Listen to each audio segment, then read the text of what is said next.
Liebe Trainerkollegen in Deutschland, herzlich willkommen zu einer neuen Folge von mit Abstand das beste Training.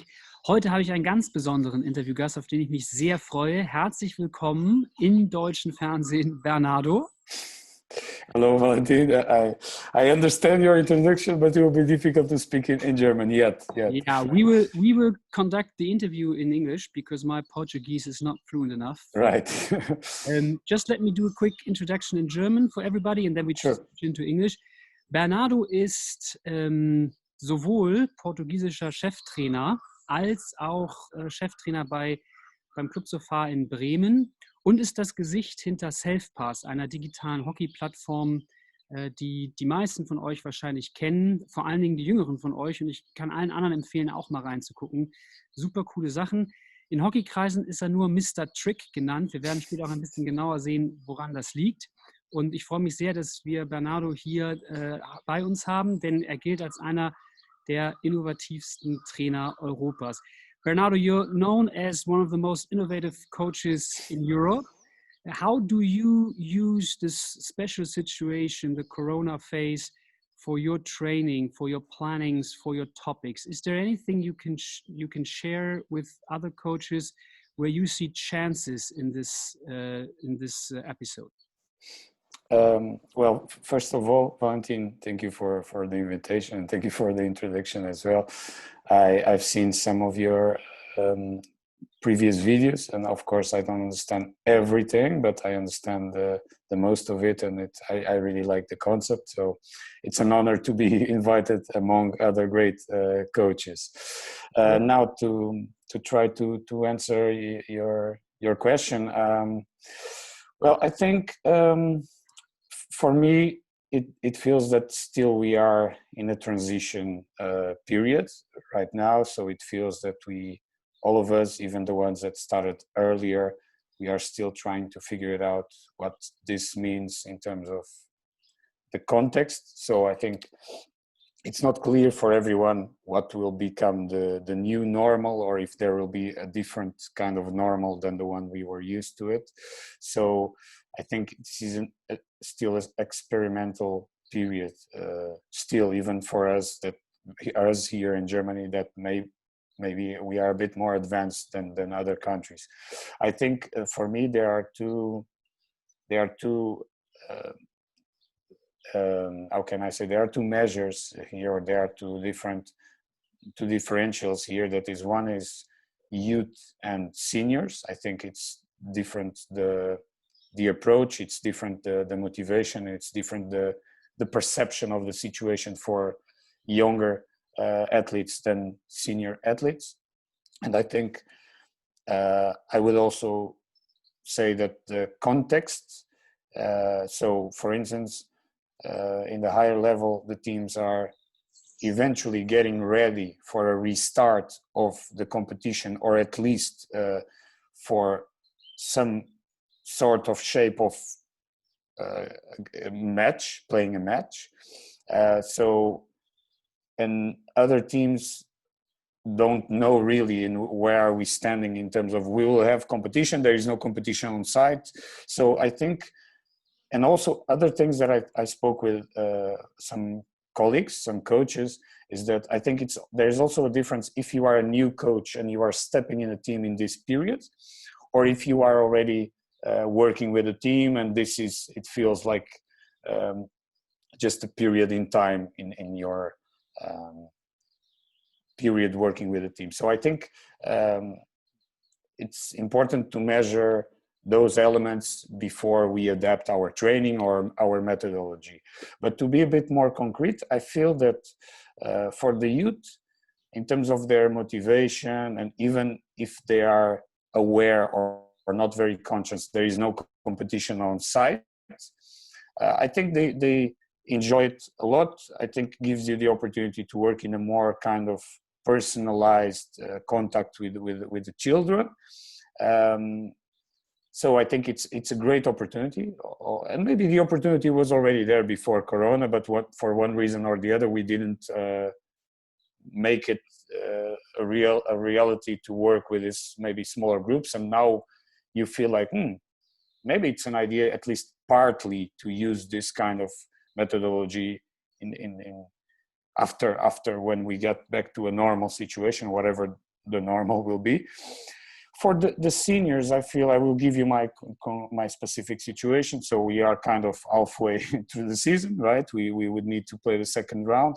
And for me, after talking with the staff and also with some players, it was clear that we want to make this as a very relaxed period. So it was important for us to get back on the pitch, to get physically activated, to get some feeling, some technical feeling, but no really pressure in terms of physical overload or in terms of intensity or whatever. So with the seniors, I'm using this as a bit more of a social, spiritual period as this transition. So yeah, I give you give me a different opportunity to also know players a bit better, and I think for the players to know you as a coach, as a trainer, a bit more personally. I don't know if this would be the right word, but it feels that you have more time in the pitch with the players. Yeah, that's my feeling until now. All right, thank you very much for the insight. When we talked about when you contacted me or we contacted each other about this campaign, about the series of interviews, you said what you like most about it is that it has so much concrete, detailed impact on the pitch. A little bit different to all the other webinars where people tell a lot about philosophies and values. Yeah. Can you give us some of your thoughts and ideas about exercises, about topics that your concrete worked on the pitch in Bremen over the last couple of weeks? So maybe first I can give you my feeling about what I told you, and then maybe if you want, I can share some clips. I selected a couple of clips, and then I also can draw one or two exercises that I just thought when you invite me to this.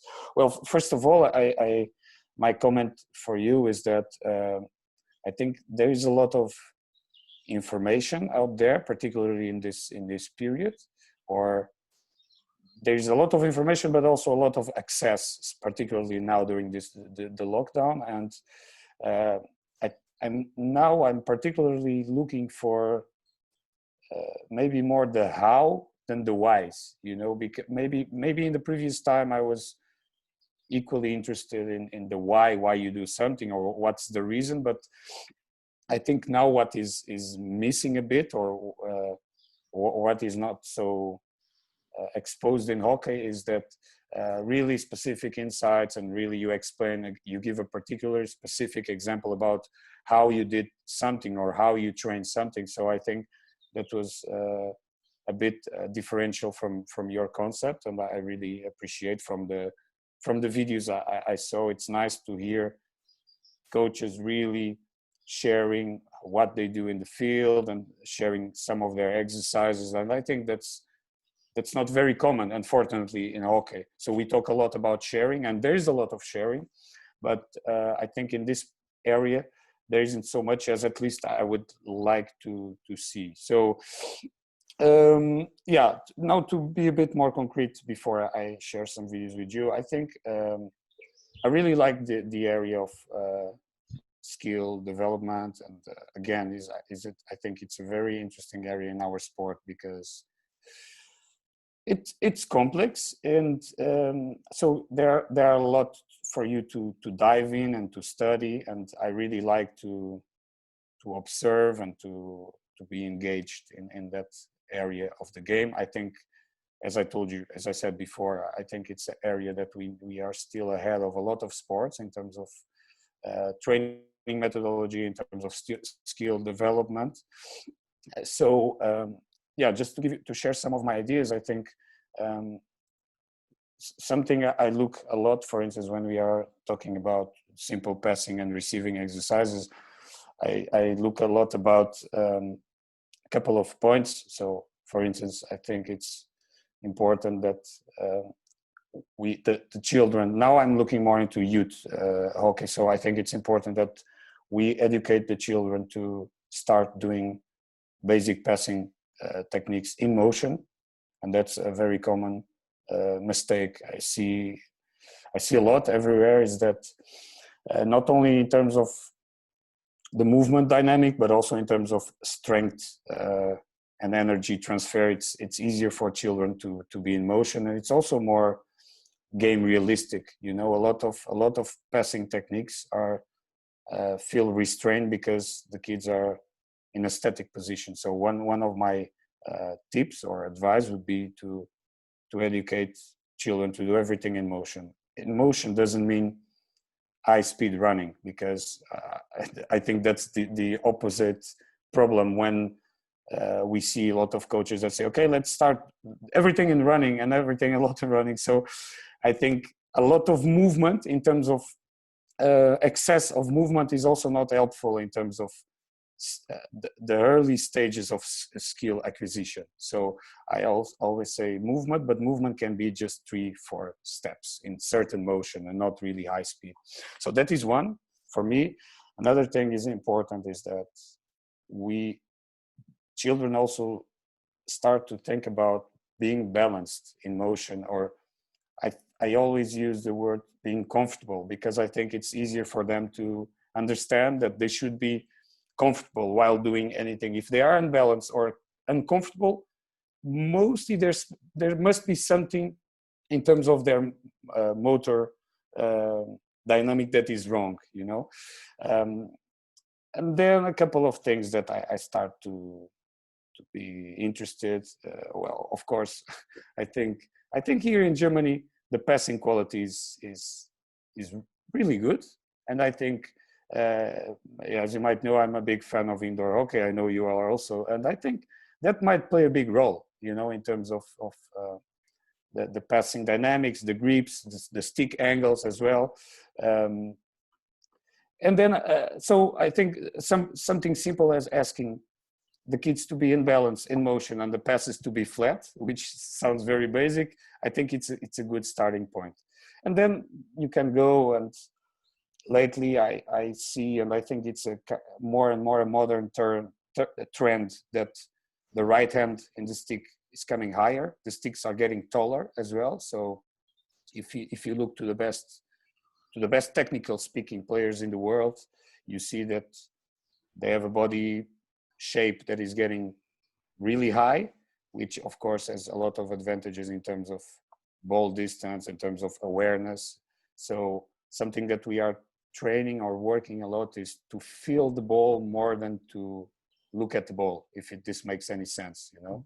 So of course it's really difficult, it's really complex, but I think we can start to go more and more in that way, for at least partly when you carry the ball, or in certain situations you just learn how to feel the ball. And I have a lot of pictures and videos of high level players that for actually considerable distance, they don't really look to the ball. And of course, this is an old topic. I think it's a whole topic, but I think we see some evolution in that. And if you think about Indian players that are players that we are always amazed, or Asian players that we are always amazed about their technique, you see that they always had a very up straight running, carrying technique. There are a couple of interesting details in the Asian players that you see in their left hand. We always teach like the standards, this kind of shape, but you see that Indian players sometimes they have a lot of this kind of like adaptation. Some of them they even use a kind of kind of a ball here or something like that. So I think I'm always fascinated for these details, you know, Valentin, and I think I also have another side that I'm involved in coaching education, and I think it's also cool that, of course, you need to have certain guidelines in manuals. You need to have some rules to follow and some universal truths. But our sport is also very rich and very exciting because there's a lot of evolution. There's a lot of variation, and we need to be open as coaches, as educators, to learn with the game, to learn with the evolution of the game, and not say, okay, there is only way to do this or that. I think you must have felt that this situation definitely, because you are, I think, very involved with coaching education, and that's personally that's something that I'm spending a lot of energy, and I would like to hear your thoughts, or here or later. That is, if when you are dealing with coaches, you try or you want to give them some concrete information, or at least they are eager to get some insights from you or some concrete information from you, but you also want to share in a style that doesn't influence them totally, or just allow room for them to discover their own truths. I don't know if this makes sense for you, or if you get my point here. Totally makes sense to me. That's also why I personally chose this kind of format, the interview format, for conveying some of the ideas that coaches have, because it's on the one hand very detailed on the pitch work that are shown on video or drawn on the board. On the other hand, what I can combine in an interview format is that I can ask, when are you doing it? Why are you doing it? Right. How are you organizing it? And what are your interventions within the exercise itself? Because what I experienced over the years, that it's not so much about the exercise itself. It's about Right. how you explain it, how you introduce it, Right. what is the goal you want to achieve with it, and what is the way you intervene within the exercise itself. So when you said, it resonated a lot with me when you said those interviews here are not so much about the why, they're much about the how. Yeah. My fear is always that if you just put out exercises to the world, it's only about the what. Yeah, right. What are exercises that can be used in Corona days?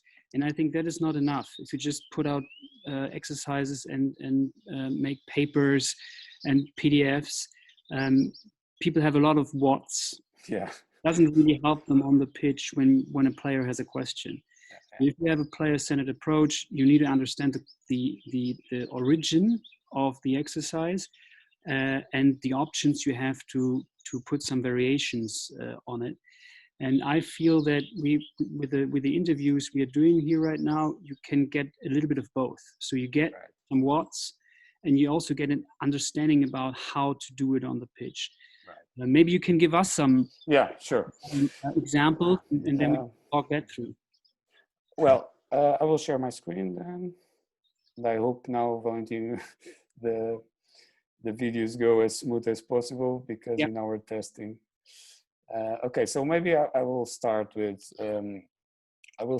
this video, which is I try to point out a couple of elements that I look, for instance, in the most, because before I always feel that now there's a lot of discussion about training methodology, and there is a lot of hype around small-sided games or technical development and so on.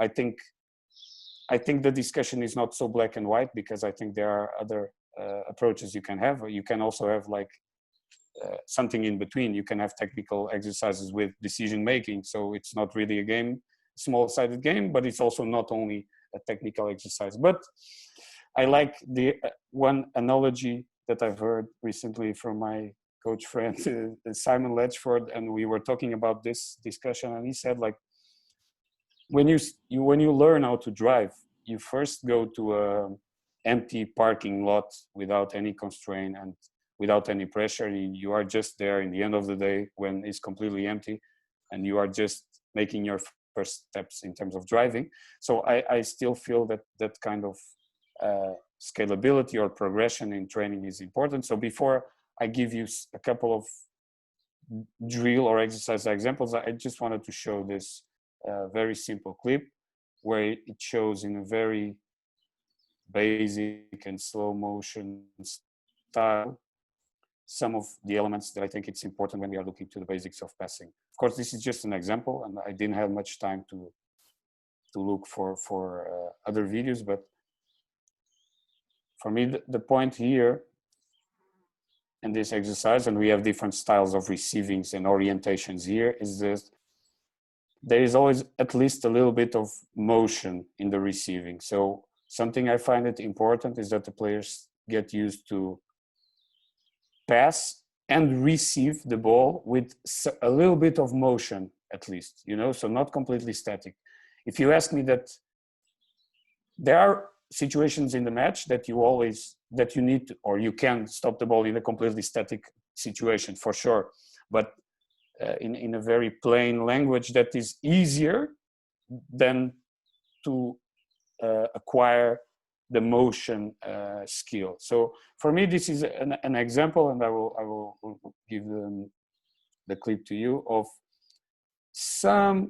a little bit of motion in the passing and receiving. Of course, then we could look to a lot of details here in terms of what's the stick angle. If you can see in this player, he's an Argentinian international. He has a very close stick angle, which helps. And if you see the follow-up of his stick, it's also seems a small detail, but it's important. It's really frontal. He almost points where he wants the ball to go. So I don't know if this is too boring or this is too basic for you, Valentin, but I just wanted to start with this basics, because I feel also in all the courses I attend as an educator and as a coach, we not very often go to this kind of basic details about the most elementary technique, that is the push pass. And I'm always crazy when I see, or crazy, maybe I use the wrong word, but I see this is still very wrongly trained in every level, every country in the world. So, and then we put energy in the drills and the mechanism of the drills, but if we don't get these soft skills, if we don't get this fine touch, of course the balls go bouncing, and of course there is bad receiving and we lose timing and so on and so on. So I just wanted to start with maybe a very boring, very basic video, and then I can choose something. No, I think that's the foundation of everything. And it's very interesting because for the second time now you're talking about the hand position on the stick. And I think those are details that are very important, especially for the training age of the youth groups.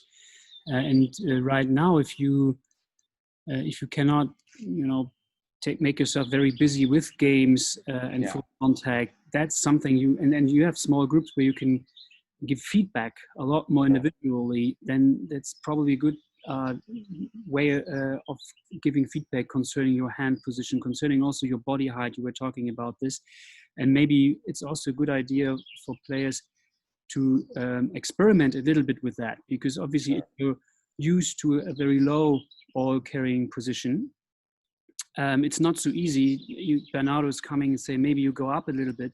It's something I have to get used to in order to feel comfortable. And maybe this is a good period of time to think and talk something about those ideas through.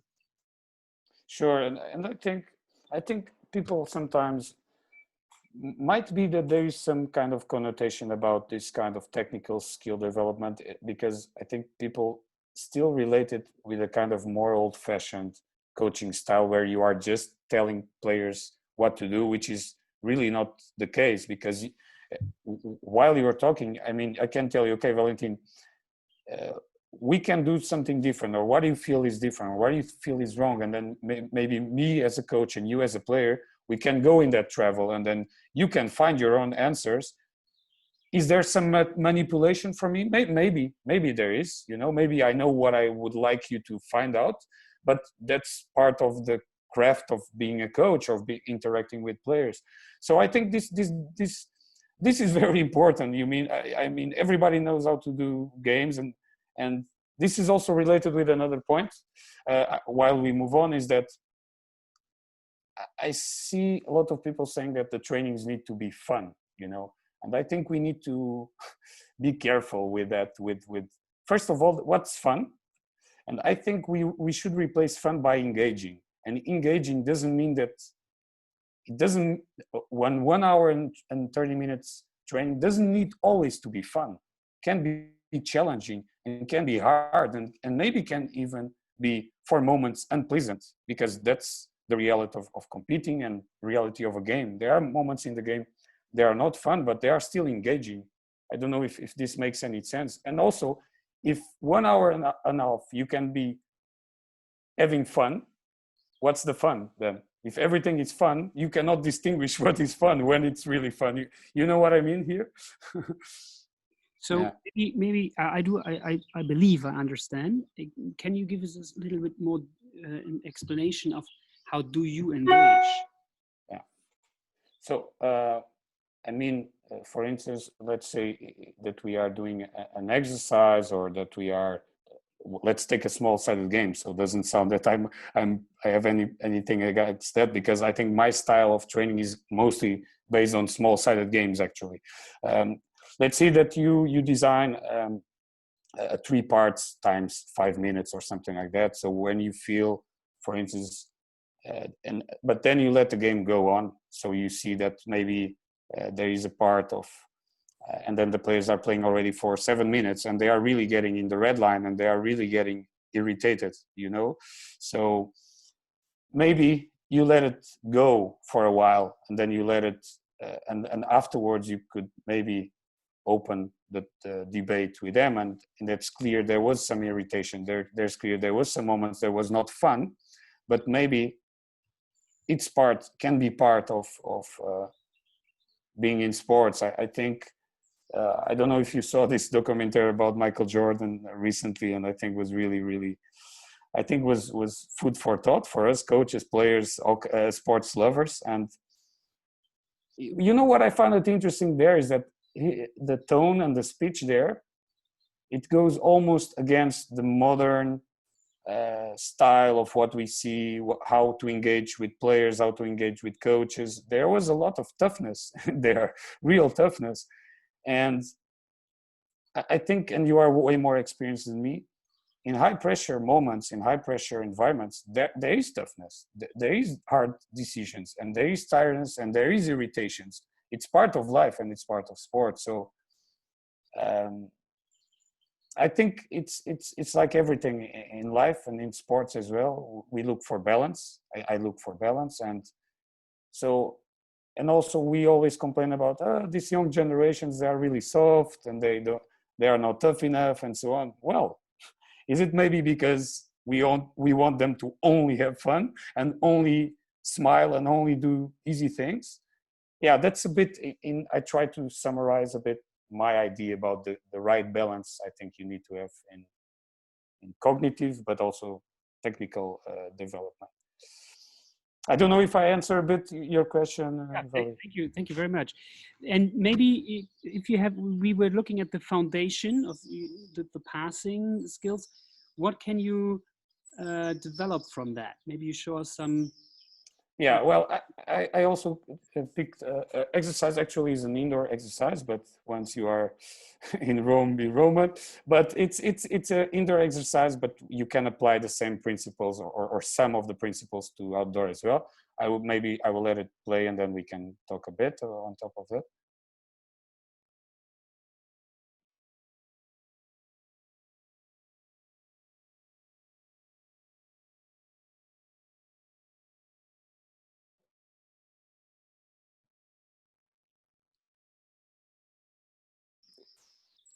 By the way, we will put all the videos from Bernardo on the YouTube channel, so you can also watch them and look at them carefully afterwards. Yeah. So for me, this is a little bit more dynamic exercise because there is some rotation involved. There are different positions here. What I was looking here, what I'm looking here, and why I think you can apply some of the principles here is, again, there is a bit of motion, there is adaptation, and I think this is particularly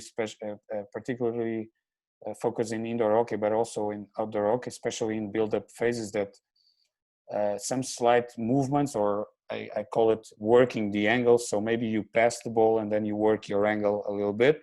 So this is just a situation where there is this technical element of the player needs to receive with motion, needs to pass the ball and adapt with some motion and pass. So this is just to replicate a little bit of a possible real dynamic of receiving and adapting, or receiving in the move and changing a little bit our angles. So for the follow-up or for the next pass, this is one example.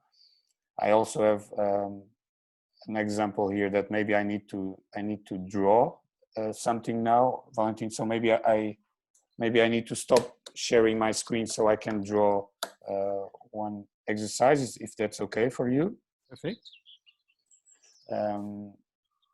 So one very simple exercise that I do a lot is, let me see if I can have here a good, if you can. So just like whatever, it can be like a classic rondo, let's say with 4 players outside. And of course, it's challenging for the Corona time to play a normal rondo, because maybe if the player that is inside gets too aggressive, distance might be a challenge. But this is not particularly for the Corona, but just to give you an example about in terms of an exercise that for me has skill development, but has decision making as well. So it's not a small-sided game, but it's not a pure technical development exercise. So let's say everybody has a ball.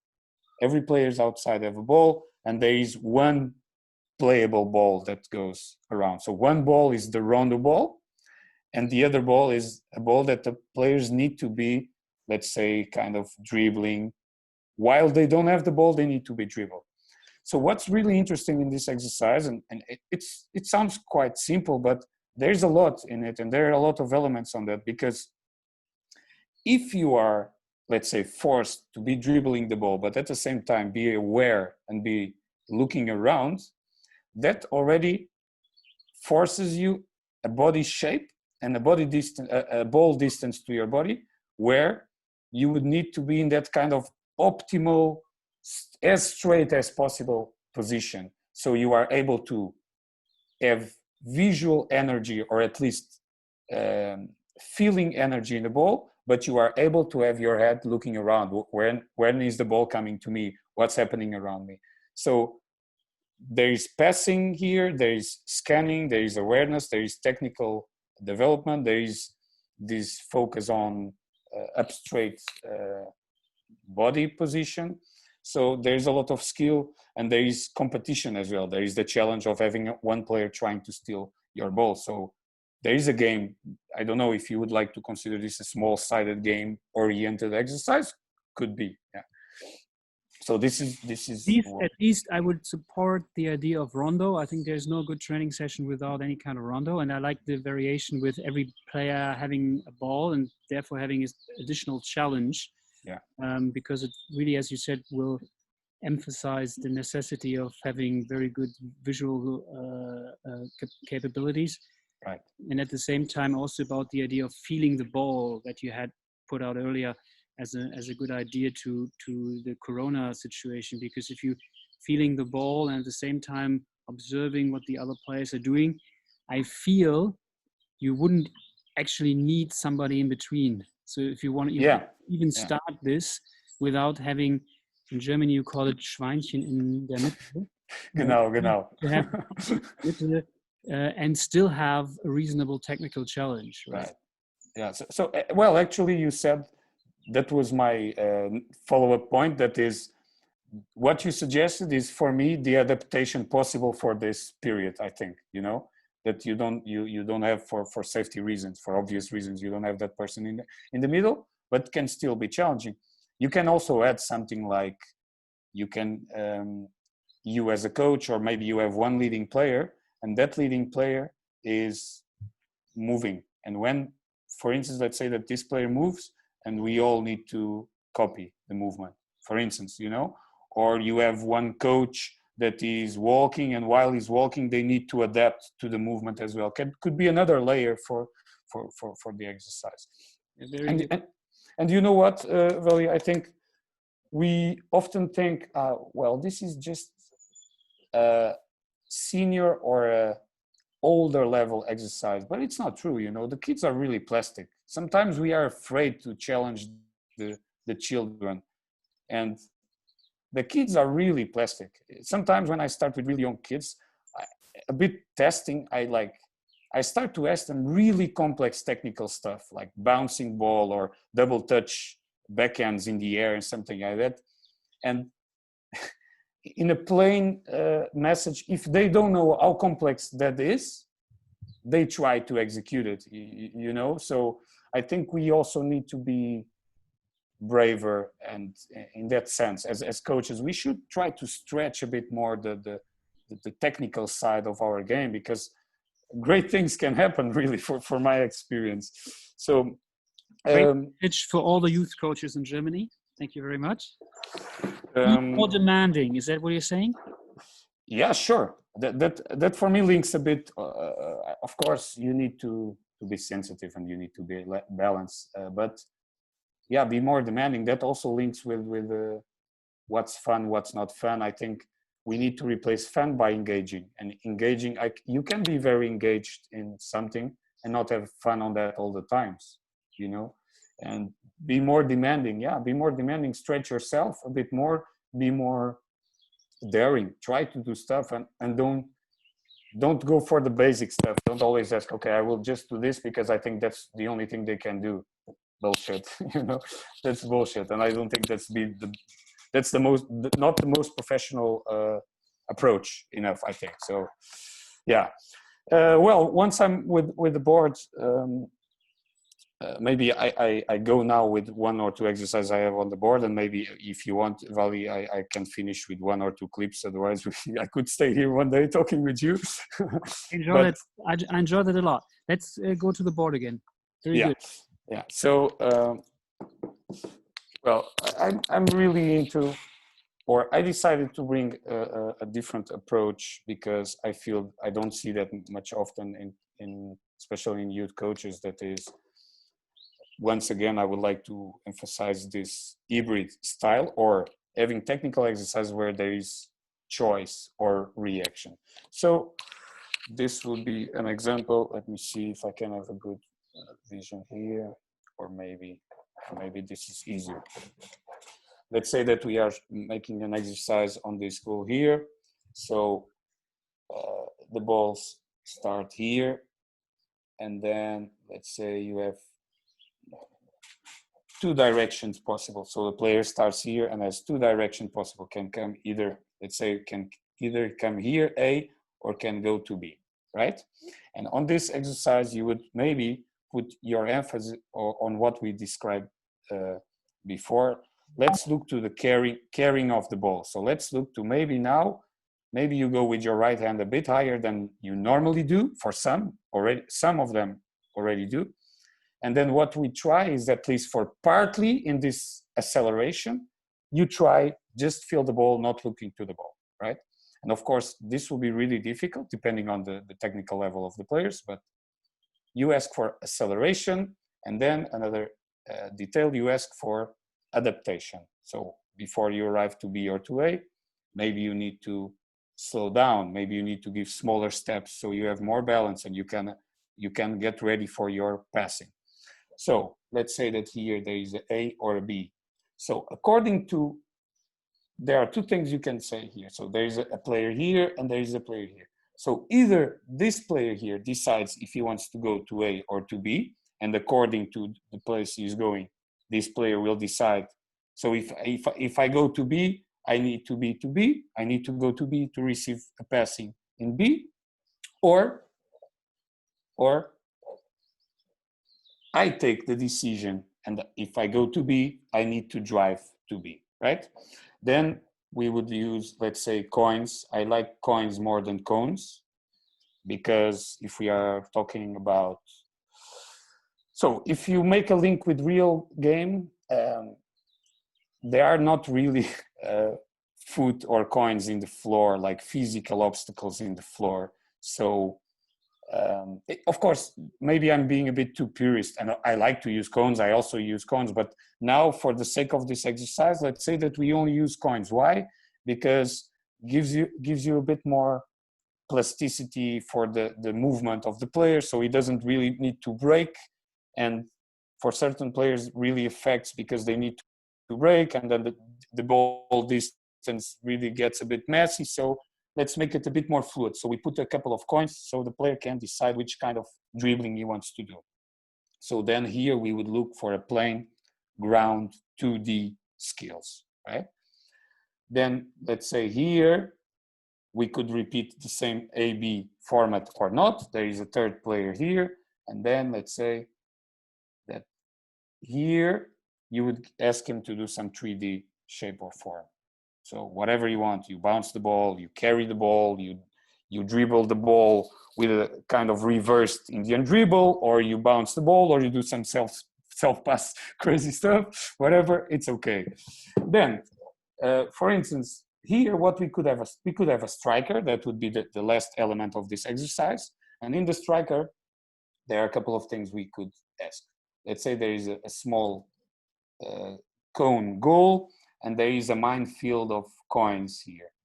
And for instance, there are different ways to put some decision making here. Either you are a coach, and for instance, you give a verbal instruction, or you give a caller instruction. So the striker has two options: or he gets the ball there and smashes the ball with his back to the goal, or this needs to be a situation where he needs to receive, he needs to dribble and shoot in movement. So yeah, I hope this was not too complex and was easy to understand. I just wanted to give some ideas about integrating decision making, not to be such a plain exercise in terms of technical development. And yeah, maybe I give another. I don't know if this was okay for you, Vali. I will give one last idea here, where you have a little bit more tactical approach, if you want, still a bit plain but a bit tactical approach. Let's say we have 3 players in a build-up position. Let's say you have a mini goal here and a mini goal here. Then you have strike 1, striker 2, and striker 3. And then maybe you have a little bit of a circuit. So here, let's say a transfer situation where you have the players transferring the ball. So like a kind of a typical situation. Maybe the first ball going up, direct ball for the striker, could be an aerial ball as well, whatever you want here. If you want to simulate that you are playing against a zonal box, that is very common, this kind of aerials. I go, shoot, and I stay as a striker in the circle now. Second ball comes here, a pass inside of the goal. Second ball goes, and I would like to see some adaptation from the right back here, some positioning. We will look to the stick receiving and so on. A third ball will go for the striker to go here and pass. Here you could add some details as one hand acceleration or other technical aspects. So we have here a pass and the shooting, and then we will stay with 1, 2 strikers here, and then repeating the same thing for the other side. Pass, running, and then you have 2 strikers, so you could pass the ball. If you would like to add, as a coach, a 4th ball inside, so you have the 3 attackers moving on the goal, cool. If you want to have a second goal with a second goalkeeper, cool. If you want to have some tires, so we give some headaches to the goalkeeper there, also cool, and something that you can do now already in the Corona time. And maybe you look for a couple of tactical lines that are important for you. So this is just an idea to make it a bit more dynamic. What could be a normal, more boring exercise? So yeah, this is an idea. And yeah, I think these were a bit the ideas I had on the board. Very good, because I like the combination of having some very fundamental technical detailed work, then you have the decision making integrated in some technical work, and now you have some tactical aspects that, especially when we are looking forward to come to matches again, it's very important also to use the time to not start by zero, with zero or whatever it says in English, concerning the tactical concepts that we are trying to play. Because what I feel is that also now having maybe in a few weeks, I know in Bremen is already a little bit like this, that you can have maybe the whole team already on the pitch, has to work social distancing, but it's not only little groups, it can also be everyone on the pitch. So maybe you can already talk about some team tactical issues that you want to develop or that you want to reinforce. And I really think that it's interesting now because we still don't know how long this social distancing period of training will continue. It's very, very important to not only focus on the technical, isolated technical issues, but also on the decision making, also on the tactical aspects, and especially also on some of the athletics that we also have to talk and think about. So I would say thank you very much for giving the insight, and I would propose that we will put some of your clips that you have also on the YouTube channel, so everybody gets a little bit of an understanding about how innovative you work on the pitch, and maybe what they can also get out of self-pass if they watch the internet presence. Because maybe you hear in the background the chicken, they need to be feeded. Can you hear them? Yeah, I do. Okay, so we have to postpone each other because I really like to continue this. It was a pleasure to having you on our campaign. Thank you very much for sharing your knowledge with the German community. And let's talk another time. And because what I think is very interesting is how you are able to combine those technical stuff with some tactical elements on the pitch. And I especially like to continue talking about the engaging aspect of it, because it's always easy to have the what, but it's so much important to have the how integrated into it, as we already said earlier. So what I feel important is if we have exercises like you produced on the board for everybody of us, it's also very important how to transform them and transfer them into the group you are training, and eventually transferring that knowledge and capabilities into the match. That's the art of training. And I feel you have a very good approach that every coach in Germany can learn from it. So thank you very much for having me and taking your time. And all the best to you, and hear you next time. So yeah, thank you also. If I can give you a last word as well, Vali, thank you for the invitation. It feels good to listen to that. I try to bring a different approach for what I see around. So I hope people enjoy it. I hope this was from value. I really like the concept. So for me, you don't need to thank me. It's more the other way. I like to be invited, and it is an honor to be here among other top coaches, top world-class coaches. So thanks for having me, and always available. So yeah, let's keep in touch. Thank you. Bye-bye. Thank you, Vali. Bye-bye.